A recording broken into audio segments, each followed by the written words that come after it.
Nous te remercions, Père Céleste, au nom de Yahushua, pour ces moments autour de ta parole. Puisse le Saint-Esprit nous conduire et nous révéler les Saintes Écritures ce matin. Pour la gloire du nom de Yahushua, nous avons ainsi prié. Nous allons ouvrir nos Bibles dans le livre de Matthieu, au chapitre 19.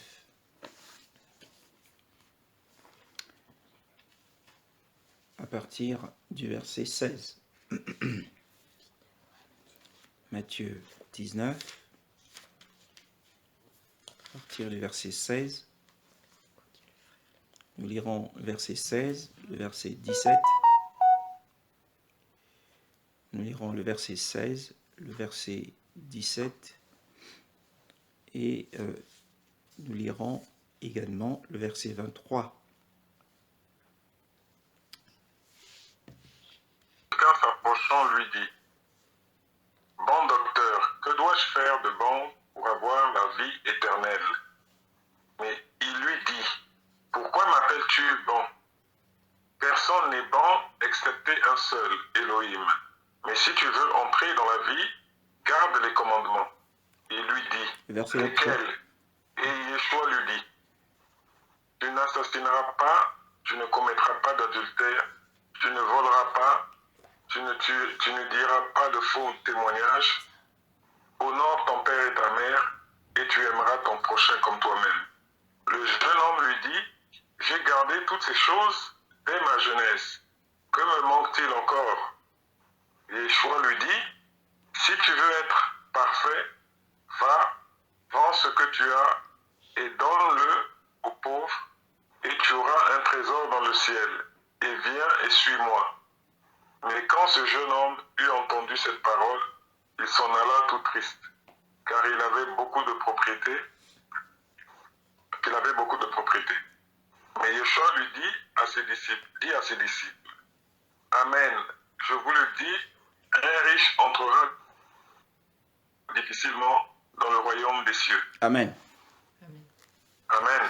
Amen. Donc, je voulais, c'est un préambule à notre enseignement. Nous sommes toujours dans l'étude des épîtres de l'apôtre Jean dans le livre de l'Apocalypse, mais je voudrais apporter une lumière sur certaines expressions qui peuvent prêter à confusion. Le verset 16 nous parle de quelqu'un qui s'est approché avec empressement auprès du Seigneur et le qualifiant de bon docteur, bon enseignant. Que dois-je faire de bon, dit-il, pour avoir la vie éternelle? Et le Seigneur répond, mais il lui dit, pourquoi m'appelles-tu bon? Personne n'est bon, excepté un seul, Elohim. Mais si tu veux entrer dans la vie, garde les commandements. Le verset 23 nous dit également, Amen, je vous le dis, un riche entrera difficilement dans le royaume des cieux. N'est-ce pas? Alors, nous voulons ici préciser qu'il y a une différence entre avoir la vie éternelle et la réponse du Seigneur, entrer dans la vie. Avoir la vie éternelle, c'est avoir la vie en nous. C'est la vie de Dieu qui entre en nous. Lorsque nous avons été enregistrés, c'est-à-dire nous avons été sauvés, la Bible d'ailleurs le dit, Yahushua le dit, réjouissez-vous parce que vos noms sont inscrits dans les cieux. Cette inscription, cet enregistrement, c'est notre salut. Donc à ce moment-là, la vie de Dieu est entrée. La vie de Dieu est entrée. La vie de Dieu est entrée en nous pour nous régénérer. Cette vie est entrée en nous pour nous régénérer. Cette vie est entrée en nous pour nous racheter. Donc c'est une question de salut. Mais entrer dans la vie, comme Yoshua le dit au verset 17, si tu veux entrer dans la vie, et au verset 23, qu'un riche entrera difficilement dans le royaume des cieux, ce sont des expressions synonymes. Entrer dans la vie et entrer dans le royaume des cieux sont des expressions synonymes. Donc le royaume des cieux, c'est le royaume de la vie éternelle de Dieu. Donc nous croyants, chrétiens, nous avons reçu la vie de Dieu en nous. Et ce que le Seigneur a, ça c'est une bénédiction, cette bénédiction elle est gratuite. Mais entrer dans la vie de Dieu est différente d'avoir la vie de Dieu en nous. Donc nous devons également, par la suite, c'est le deuxième aspect, entrer dans la vie de Dieu. Et entrer dans la vie de Dieu signifie vivre de cette vie et marcher selon la vie de Dieu de façon parfaite. Et cela ne sera rendu possible que dans le royaume des cieux, qui est le royaume à venir. Donc c'est important. Et cette entrée dans la vie de Dieu n'est pas une bénédiction gratuite, mais c'est une récompense qui sera attribuée à ceux qui auront suivi Yeshua sur le chemin de la volonté du Père. À ce moment-là, nous entrerons dans la vie de Dieu. Mais aujourd'hui, la vie de Dieu est en nous pour nous régénérer, pour que nous puissions faire l'expérience du salut. Et grâce au Seigneur, nous pouvons aussi vivre dès aujourd'hui cette vie, vivre par la vie de Dieu. Et si nous vivons par la vie de Dieu aujourd'hui, nous entrerons demain dans la vie de Dieu, puisque la vie de Dieu est en nous, mais il s'agira cette fois-ci d'entrer dans cette vie. Et c'est dans le royaume millénaire. Maintenant, nous allons revenir à notre texte d'Apocalypse au chapitre 2, à partir du verset 12. Amen. Amen. Écrit à l'ange de l'église de Pergame. Voici ce que dit celui qui tient l'épée aiguë à deux tranchants. Je connais tes épreuves, tes œuvres, et l'endroit où tu es établi, là se trouve le trône de Satan. Tu es fermement attaché à mon nœud, et tu n'as pas renié la foi en moi, même durant les jours où Antipas, mon témoin fidèle, a été mis à mort chez vous, là où Satan est établi. Mais j'ai certaines choses contre toi. Tu as là des gens attachés à la doctrine de Balaam, qui enseignait à Balak à tendre un piège aux Israélites pour qu'ils mangent des viandes sacrifiées aux idoles et se livrent à l'immoralité sexuelle. Ainsi, toi aussi, tu as des gens attachés de la même manière à la doctrine des Nicolaïtes. Répands-toi donc, sinon je viendrai bientôt à toi et je le combattrai avec l'épée de ma bouche. Que celui qui a des oreilles écoute ce que l'Esprit dit aux églises. Au vainqueur, je donnerai à manger de la manne cachée et je lui donnerai un caillou blanc. Sur ce caillou est écrit un nom nouveau que personne ne connaît, si ce n'est celui qui le reçoit. Amen. Et donc, cette lettre, après avoir étudié la première lettre, qui est la lettre du Seigneur à l'église d'Éphèse, il y avait la perte du premier amour, et la deuxième lettre, qui est la lettre écrite à l'église de Smyrne, l'église sous la persécution. Et cette fois-ci, une lettre était écrite à l'église de Pergame. Pergame. et écrit aussi à l'ange de l'assemblée de Pergame, voici ce que dit celui qui a une épée aiguë à deux tranchants. Pergame.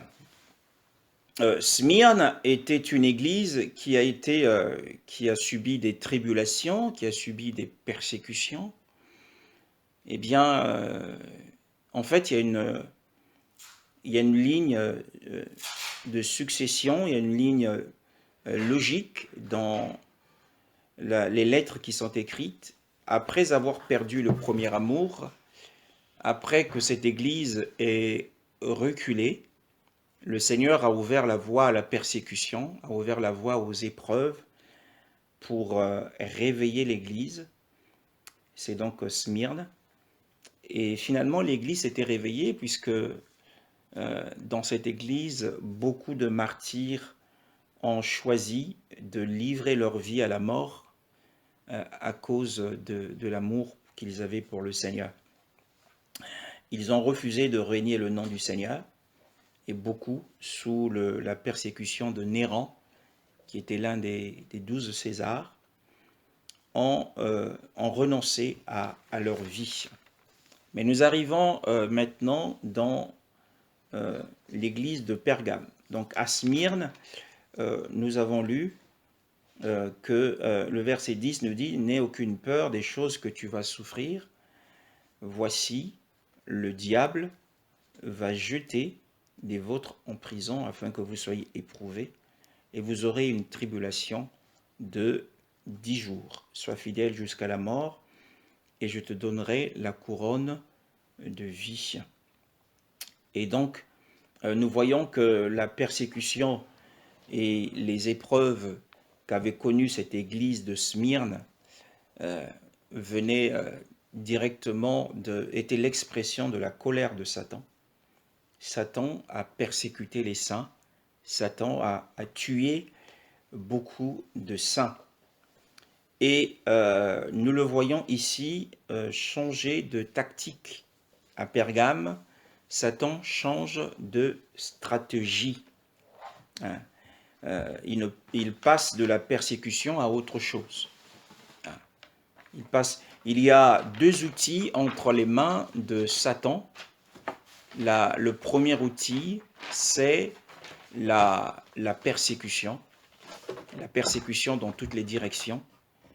Et le deuxième outil qu'a Satan, c'est la tentation. Quand il échoue, puisque à Smyrne, il avait échoué, les saints n'ont pas renié le nom du Seigneur jusqu'à la mort, ils n'ont pas aimé leur vie jusqu'à ne pas craindre la mort.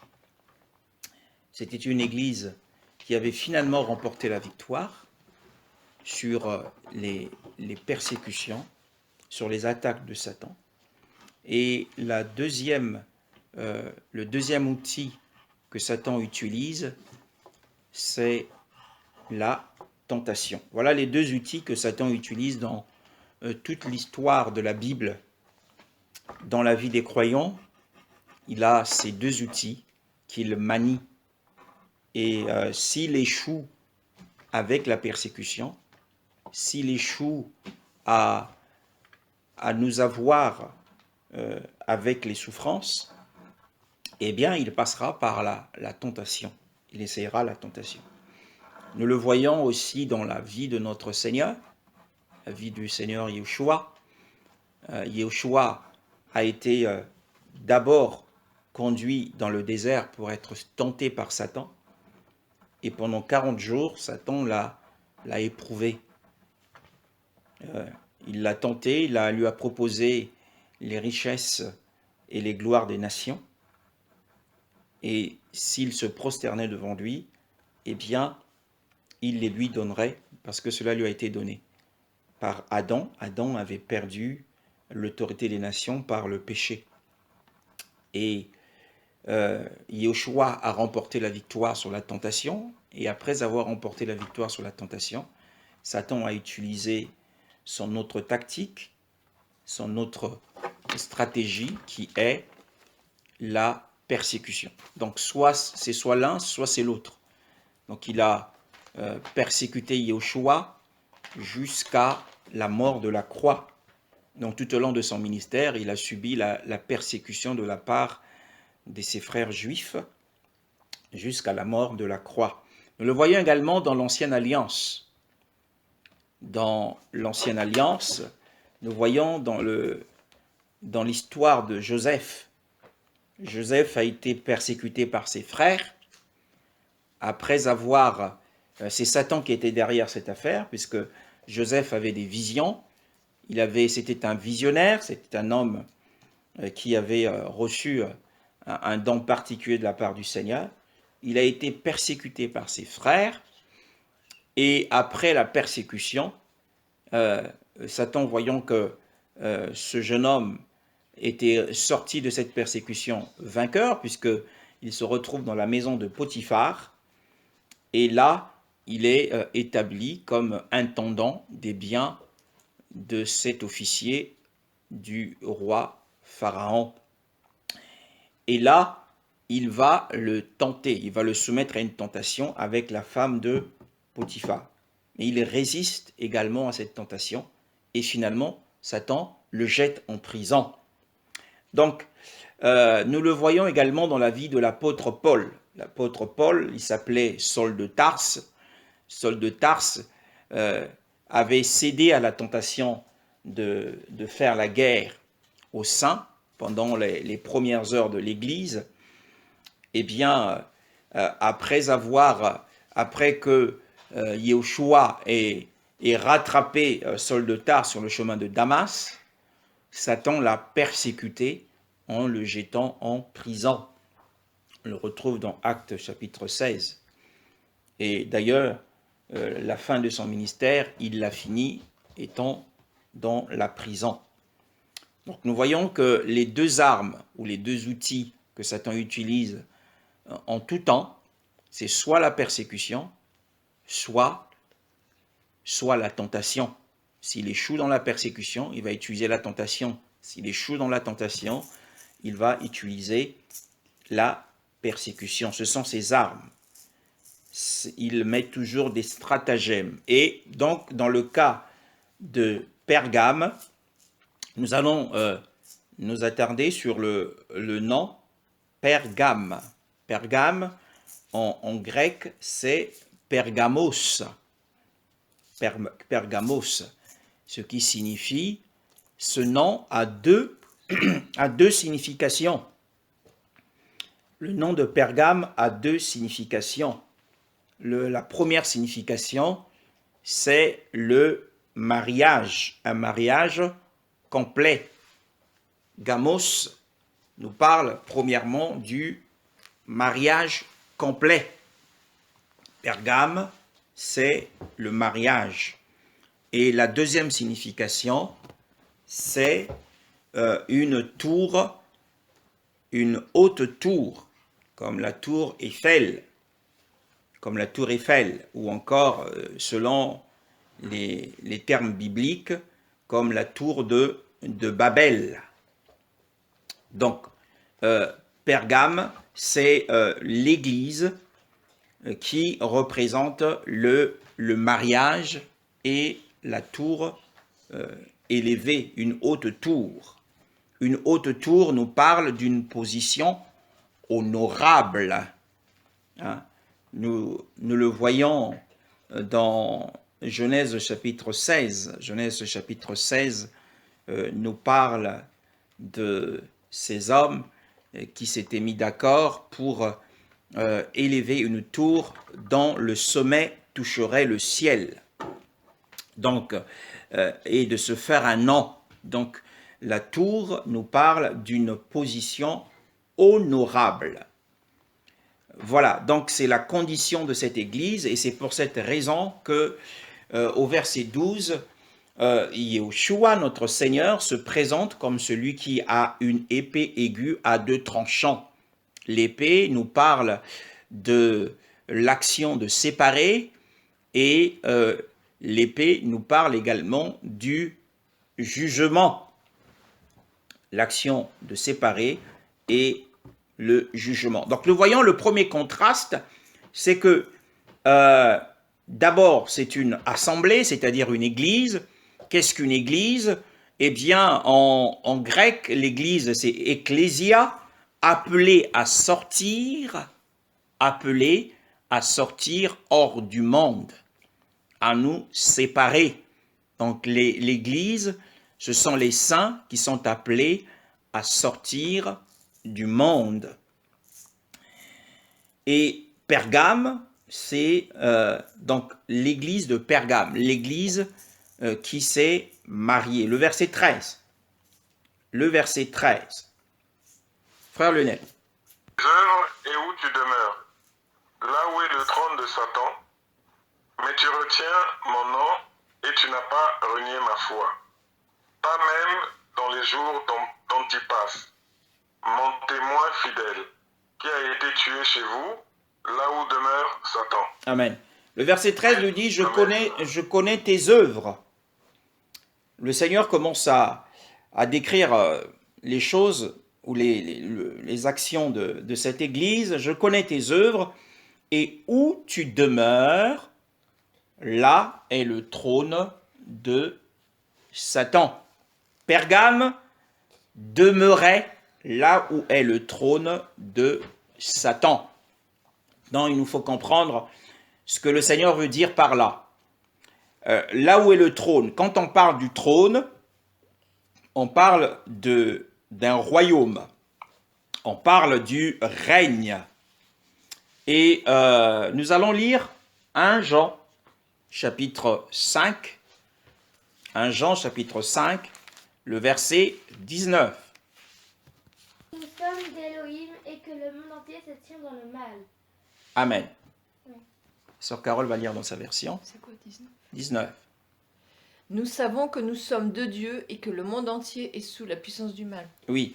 Et le monde entier est sous la puissance du mal. Sous la puissance du mal. Nous allons lire également Jean, l'évangile de Jean, le chapitre 14 et le verset 30 à 31.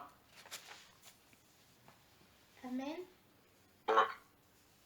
Je ne parlerai plus beaucoup avec vous, car le chef de ce monde vient, et il n'a rien en moi. Mais afin que le monde sache que j'aime le Père et que je fais ce que le Père m'a commandé. Levez-vous, partons d'ici. Amen. Donc nous voyons que le prince ou le chef de ce monde dont parle notre Adonai, Yoshua, c'est le diable, c'est Satan. Et le verset que nous avons lu tout à l'heure, ou dans 1 Jean chapitre 5, le verset 19 nous dit que nous savons que nous sommes d'Élohim et que le monde entier est sous la puissance du malin, donc sous la puissance de ce chef. Hein?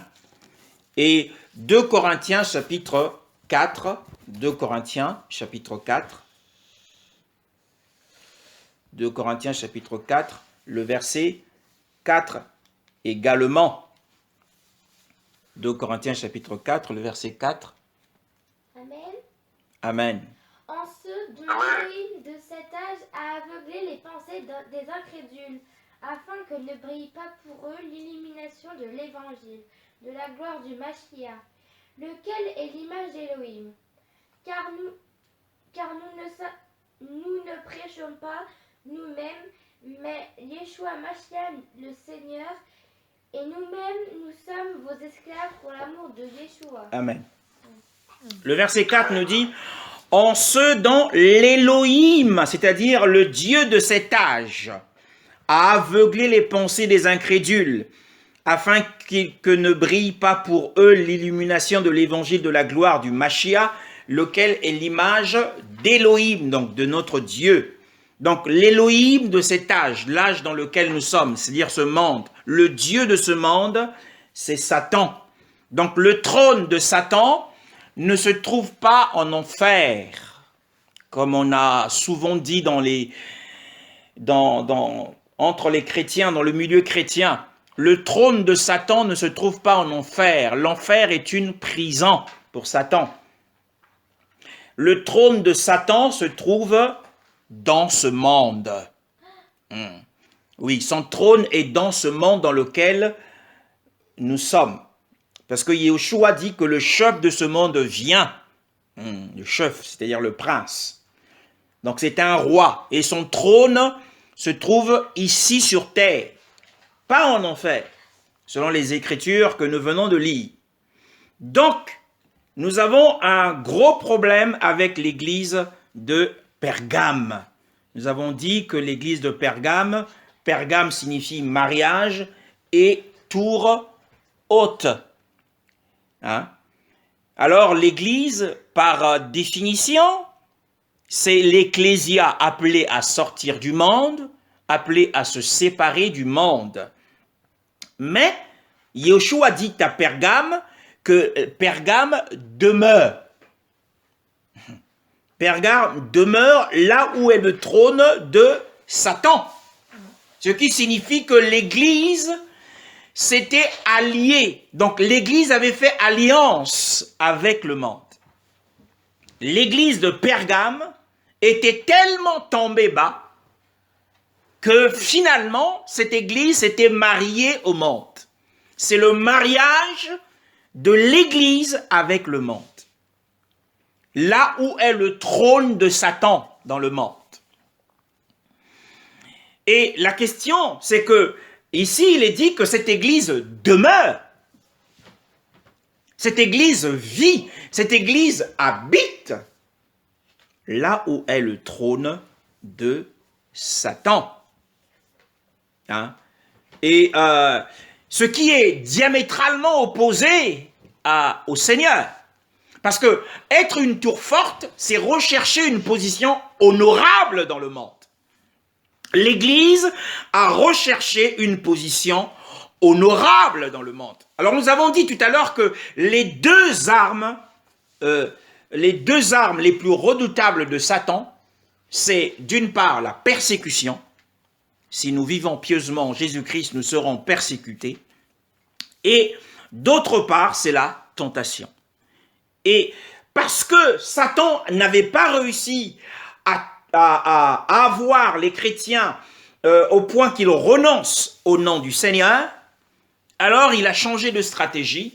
Il s'est dit, je vais procéder par la tentation. Et comment est-ce que cette tentation est venue? Eh bien, après le règne de Néron, ce César, au tout début du IVe siècle, après l'an 300, un autre César à Rome s'est élevé, c'est Constantin le Grand. Or, Constantin le Grand n'avait pas la même vision que Néron. Néron, c'était celui qui, il était hostile aux chrétiens. Il ne voulait pas voir des chrétiens faire profession de foi, parler de la personne de Yeshua. Mais parce qu'il n'avait pas obtenu gain de cause. Mais à chaque fois qu'il saisissait les serviteurs et les servantes de Dieu et leur ordonnait de renoncer à ce nom, sinon la mort allait s'en suivre, mais ces chrétiens avaient choisi de mourir, et joyeusement d'ailleurs, de mourir pour le Seigneur. Et Satan, cela troublé, il dit, je dois changer de stratégie pour étouffer l'influence de l'Église. Et pour étouffer l'influence de l'Église, il a envoyé une vision. Satan envoie également des visions. Il a envoyé une vision à Constantin le Grand. Et Constantin le Grand a vu une croix. Et sur cette croix, il était écrit, par ce signe, tu vaincras. Par ce signe, tu vaincras. C'était l'Empire romain qui régnait sur le monde. Et Constantin, quand il s'est levé après avoir eu ce rêve, eh bien, il a accueilli l'Église. Voilà. Donc l'Église, il a fait grâce à l'Église. Donc, il finit la persécution, nous acceptons les chrétiens, et à partir de ce moment-là, Constantin est devenu un chrétien. Et ensuite, il a encouragé tous les sujets de l'Empire à se faire baptiser. Et celui qui se faisait baptiser obtenait 2 robes blanches avec de l'argent. Et beaucoup de païens, et notamment à Rome, se sont tournés vers le christianisme. Et le christianisme est devenu une grande religion. Nous allons lire un texte. Nous allons lire un texte de l'évangile de Matthieu au chapitre 13. C'est comme ça qu'est née l'Église catholique. Et Matthieu chapitre 13, nous allons lire une parabole. Et d'ailleurs, le Seigneur en parle. C'est Matthieu chapitre 13, le verset 31 à 32. Amen. Amen. Il leur proposa une autre parabole, et il dit, le royaume des cieux est semblable au grain de sénévé qu'un être humain a pris et semé dans son champ. En effet, c'est la plus petite de toutes les semences, mais qu'il a poussé, il est plus grand que les légumes et devient un arbre. De sorte que les oiseaux du ciel viennent habiter et font leur nid dans ses branches. Oui, donc le royaume des cieux est semblable. Ici, le royaume nous parle de la réalité de l'Église, la réalité du royaume actuellement, et c'est ce qui s'est passé au temps de Constantin. Et le royaume qui était une petite semence, qui était appelée d'ailleurs au temps des apôtres la secte des Nazaréens, hein, c'était appelé la secte dans Matthieu 24, l'apôtre Paul a été taxé d'être sectaire, mais cette semence est devenue tout d'un coup un grand arbre. Et ce grand arbre a été emmené par César, Constantin le Grand. Et les hérésies sont rentrées. Et les idoles, le péché du monde est entré dans l'Église. Donc, l'Église a cédé à la tentation. Satan a utilisé une stratégie très, très, très fine pour avoir l'Église. Donc, l'Église avait perdu son témoignage. Bien-aimé dans le Seigneur. Là où tu demeures, dit le Seigneur, là est le trône de Satan. Souvenez-vous, la première nuit que notre Seigneur, Yeshua, a passé sur terre, nous allons le lire, la première nuit que Yeshua a passé sur cette terre, bien-aimé, c'est dans le livre de Luc, chapitre 2, le verset 7. Frère Lionel. Enfanta son fils, premier-né, et elle l'enveloppa de l'ange et le coucha dans une crèche, parce qu'il n'y avait pas de place pour eux dans l'hôtellerie. Amen. Amen. Il n'y avait pas de place pour Yeshua dans cette hôtellerie, dans cette auberge. Mais cette auberge disposait d'une mangeoire, d'une crèche, et ils l'ont finalement mise à la disposition de Marie qui était en plein travaux forcés. Et nous voyons que la première nuit de Yeshua sur terre, il l'a passée dans une mangeoire. Et la dernière nuit, c'est toujours dans Luc au chapitre 22, Luc chapitre 22, le verset 17, le verset 10 au verset 13. Et il leur dit, voici quand vous serez entrés dans la ville, vous rencontrerez un homme portant une cruche d'eau, suivez-le dans la maison où il entrera. Et dites au maître de la maison, le docteur te dit, où est le lieu où je mangerai la Pâque avec mes disciples? Et il vous montrera une grande chambre haute, meublée, c'est là que vous préparerez. Et ils partirent et trouvèrent les choses comme il leur avait dit. Et ils préparèrent la Pâque. Amen. Donc, la dernière nuit qu'il a passée avant de subir la passion de la croix et de mourir pour vous et moi, eh bien, il l'a passée dans une chambre haute. Et cette chambre haute, c'est une chambre d'hôte aussi, et qui est une forme d'auberge, mais c'était une maison, ou une maison qui lui a été, une chambre qui lui a été prêtée. Donc, à partir de ces textes, et à partir d'un autre texte aussi, que nous allons lire, c'est dans Luc au chapitre 10, qui nous parle d'une histoire que nous connaissons assez bien. Luc chapitre 10 nous parle à partir du verset 33 jusqu'au verset 35. 33 à 35. Mais un certain Samaritain qui voyageait, étant venu là, fut ému de compassion lorsqu'il le vit. Et il s'approcha et banda ses plaies en y versant de l'huile et du vin, et l'ayant fait monter sur sa propre bête, il le conduisit dans une auberge et prit soin de lui. Et le lendemain, en partant, il tira de sa bourse 2 deniers et les donna à l'hôte en lui disant: aie soin de lui, et tout ce que tu dépenseras de plus, je te le rendrai à mon retour. Amen. Lequel donc de ces trois te semble avoir été le prochain de celui qui était tombé au milieu des brigands? Et il dit: c'est lui qui a usé de miséricorde envers lui. Yeshua donc lui dit: va et toi aussi fais de même. Amen. Donc nous voyons que le bon samaritain ici, c'est Yeshua lui-même. Hein. C'est lui le véritable samaritain. Hein. D'ailleurs, les Juifs ont dit que c'est pour ça que nous savons que tu es un samaritain et que tu as un démon.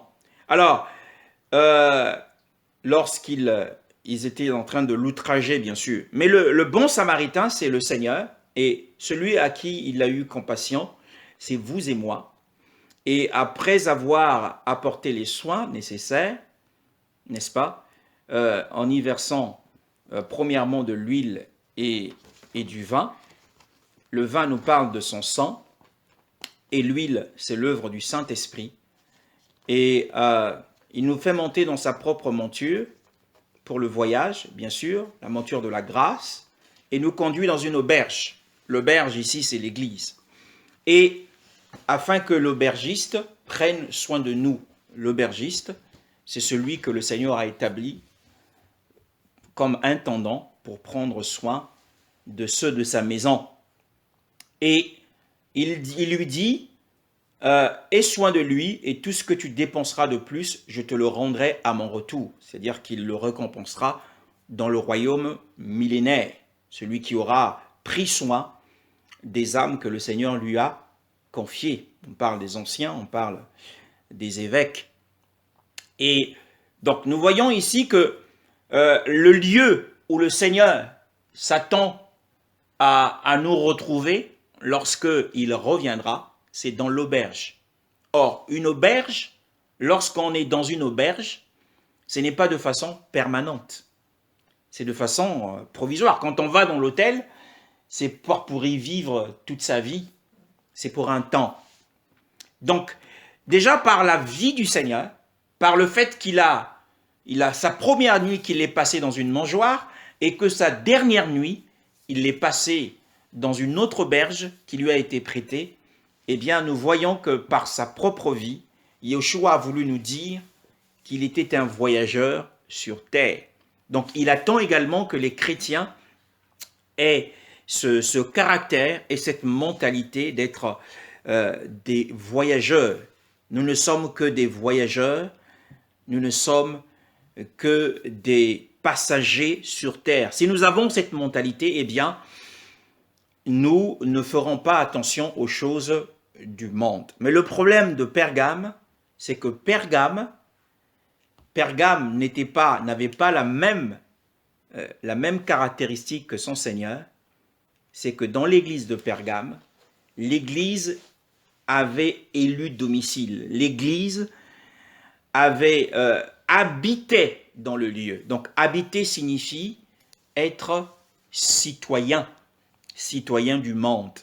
Ce n'était plus un citoyen céleste, mais il était devenu un citoyen mondain. Parce que là où tu demeures, là est le trône de Satan. Et nous avons dit que dans le monde, eh bien, nous allons le voir, les choses qu'il y a dans le monde. Premièrement, dans le livre de Jacques, Jacques au chapitre 4, le verset 4 nous dit quelque chose à propos du monde. Adultères que vous êtes, ne savez-vous pas que l'amour pour le monde est synonyme de haine contre Dieu? Celui donc qui veut être l'ami du monde se fait l'ennemi de Dieu. Amen. Oui, adultères et femmes adultères, ne savez-vous pas que l'amitié pour le monde est inimitié contre Dieu? Celui donc qui veut être ami du monde se rend ennemi de Dieu. Donc, nous voyons que déjà, d'une part, il y a une opposition, il y a une inimitié entre le monde qui est sous la puissance du malin, le monde qui est sous le règne du prince de ce monde. Et donc, il y a une inimitié entre le monde et Elohim. Ça, c'est le premier aspect. Le deuxième aspect, c'est dans 1 Jean au chapitre 2, le verset 15. 1 Jean au chapitre 2, le verset 15. N'aimez pas le monde ni ce qui est dans le monde. Si quelqu'un aime le monde, l'amour du Père n'est pas en lui. Voilà. Donc, Jacques nous parle de l'inimitié du monde avec Elohim. Et ici, le verset 15 de 1 Jean chapitre 2 nous dit « N'aimez pas le monde, ni les choses qui sont dans le monde. Si quelqu'un aime le monde, l'amour du Père, c'est-à-dire que l'amour paternel, nous n'allons pas ressentir, nous n'allons pas expérimenter l'amour paternel dans notre vie de tous les jours. Si, eh bien, nous aimons le monde. » Et le verset 16 nous dit parce que ce qui est dans le monde, la convoitise de la chair et la convoitise des yeux et l'orgueil de la vie ne vient pas du Père, mais du monde. Donc il y a ici 3 aspects du monde. C'est la convoitise de la chair, la convoitise charnelle. Aujourd'hui, dans le monde, on parle beaucoup de la convoitise charnelle. Vous savez que la convoitise charnelle, dans les temps bibliques, a conduit à des relations incestueuses, à des relations interdites entre Lot et ses filles. Il y a eu des relations interdites. La Bible en parle. Ça, c'est la convoitise charnelle. Et actuellement en France, il est question de convoitise charnelle. Il y a beaucoup de pédophiles qui ont été dénoncés, beaucoup de pères incestueux dans le monde du cinéma qui ont été dénoncés. Il y a beaucoup de convoitise charnelle également dans l'homosexualité. Et ces choses doivent être, l'Église doit les dénoncer, la convoitise charnelle, la relation sexuelle hors mariage, c'est la convoitise charnelle, l'inceste, la pédophilie, le viol, c'est la convoitise charnelle. La convoitise des yeux, c'est la séduction. Et il y a aussi l'orgueil de la vie. Maintenant, nous voulons reconsidérer ces passages, notamment celui de Matthieu au chapitre 6. Matthieu chapitre 6. Attendez. Frère Nul Lionel. ne peut être esclave de 2 seigneurs, Oui. car ou il haïra l'un et aimera l'autre, ou il s'attachera à l'un et méprisera l'autre. Vous ne pouvez être esclave d'Élohim et de Mammon. Amen. Donc, nous voyons que ici, le Seigneur nous parle de 2 seigneurs ou de 2 maîtres. Le premier, c'est Elohim, et le deuxième, c'est Mammon, c'est-à-dire la puissance de Mammon. C'est le dieu de l'argent. Donc nous savons qu'aujourd'hui, il est difficile de voir un véritable chrétien en train d'adorer une idole, une statue. Ça, il est difficile de voir que Satan réussisse à séduire un chrétien au point qu'il se prosterne devant une statue. Mais à l'inverse, Satan va utiliser Mammon. Le Mammon ici, c'est l'équivalent du culte des idoles. Mammon, c'est l'équivalent du culte des idoles. Mammon est lié à la convoitise de l'argent. La convoitise de l'argent, à l'amour de l'argent. Et facilement, les chrétiens sont pris dans ce piège de l'amour de l'argent. Donc nous voyons que l'opposition, il y a plusieurs oppositions par rapport au monde. Elohim est opposé, c'est-à-dire Dieu le Père, est opposé à Mammon. Et nous avons lu dans Jacques, chapitre 4, le verset 4, que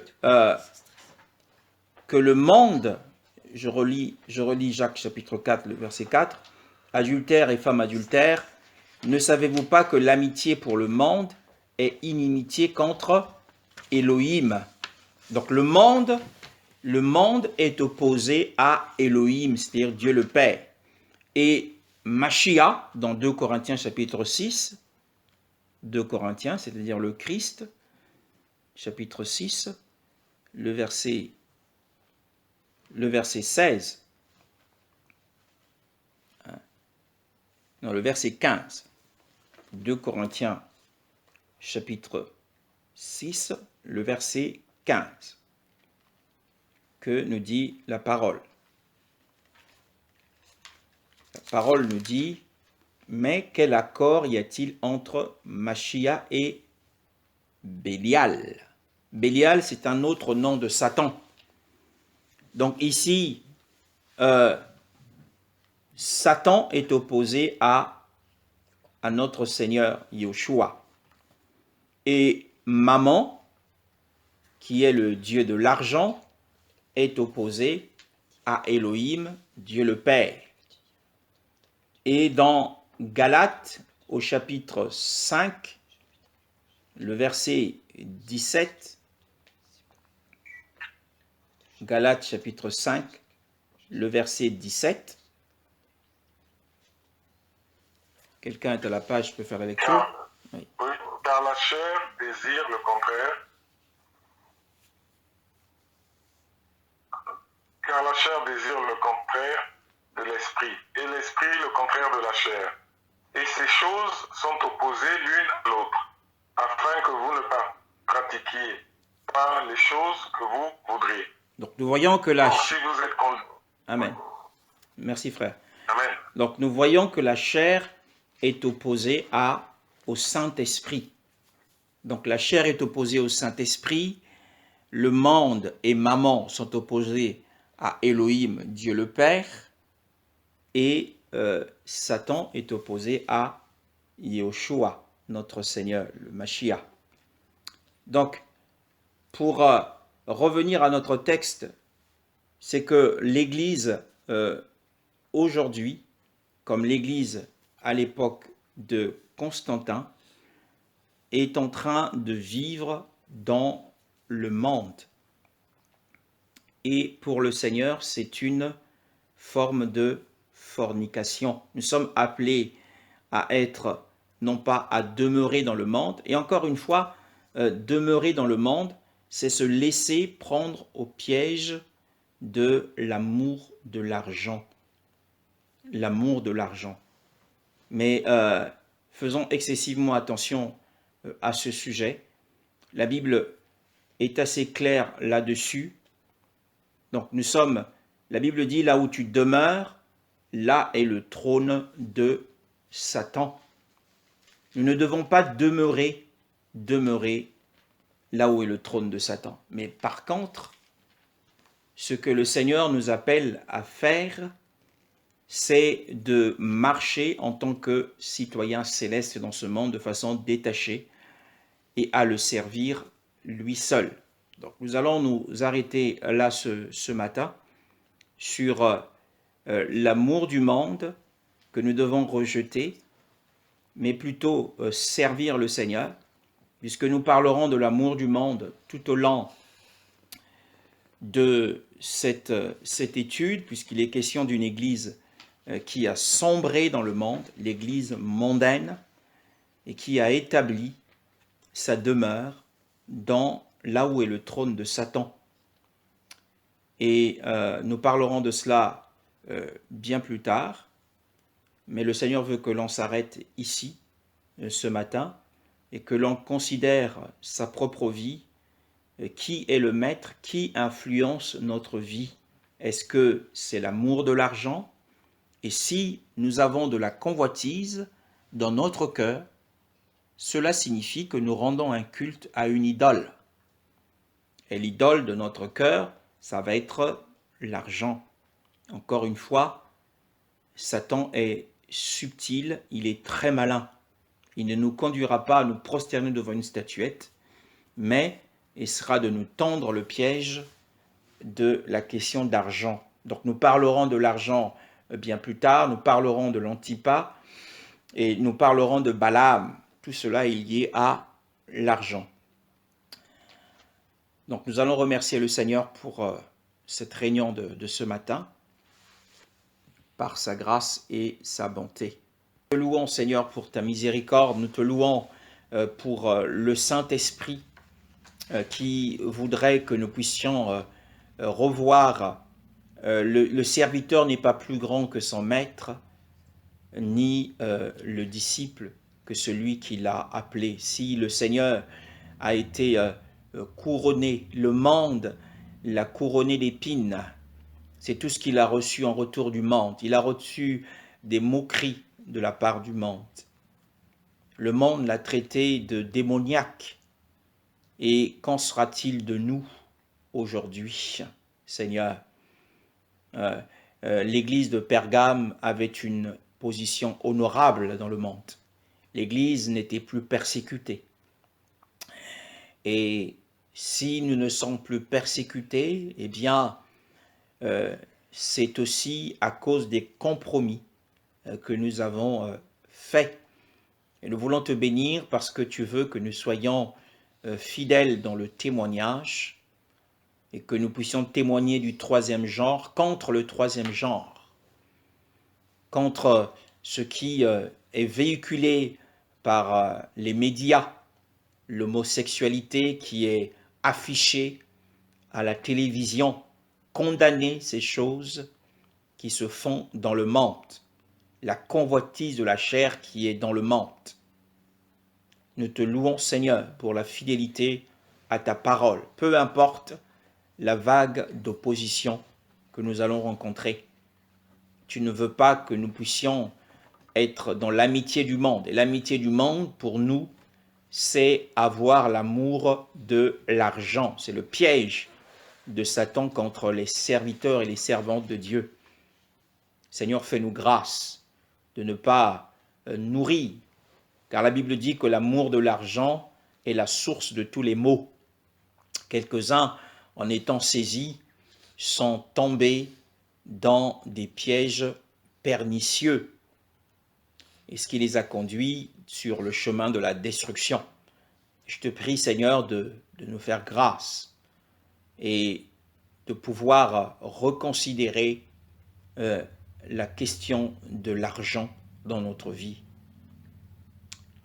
Béni sois-tu, Seigneur, pour ce matin, au nom de Yeshua. Amen.